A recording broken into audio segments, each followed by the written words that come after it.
বন্ধুরা, আজ আমি আবারও চলে এসেছি আমার রান্নাঘরে সকল বন্ধুদের স্বাগত জানাই। আজকে আমি কুমড়ো ডাঁটা কুমড়ো শাক আলু দিয়ে দারুণ একটা রেসিপি বানিয়ে দেখাবো। এই বর্ষাকালে বাড়িতেই কুমড়ো গাছের ডালপালাগুলো বেশ চারিদিকে মেলেছে, ওগুলোই খানিকটা কেটে নিয়ে আজকেই রান্না করতে বসলাম। তো বন্ধুরা, আমি ডাঁটাগুলো কেটে শাকগুলোও বেশ সুন্দর করে কেটে নিয়েছি, আর আলুটাও ছোট ছোট পিস করে কেটে নিয়েছি।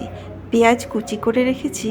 আমি কড়াইতে তেল দিয়ে একটা শুকনো লঙ্কা ফোড়ন দিয়ে পেঁয়াজটা লাল লাল করে ভেজে নিয়ে আলুটাও একটু ভেজে নেব।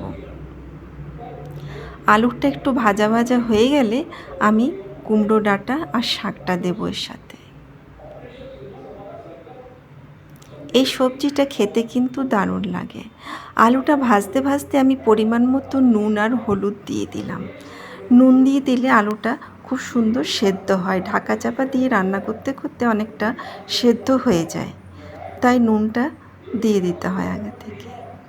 আমি কুমড়ো ডাঁটা শাকটা দিয়ে কিছুক্ষণ নাড়াচাড়া করে আমি সর্ষে আর পোস্ত দুটো কাঁচা লঙ্কা দিয়ে বেটে রেখেছিলাম, সেটাও দিয়ে একটু নাড়াচাড়া করে ছোটো বাটির 1 বাটি জল দিয়ে 10 মিনিটের মতন আমি মিডিয়াম ফ্লেমে এটা সেদ্ধ হতে দিলাম।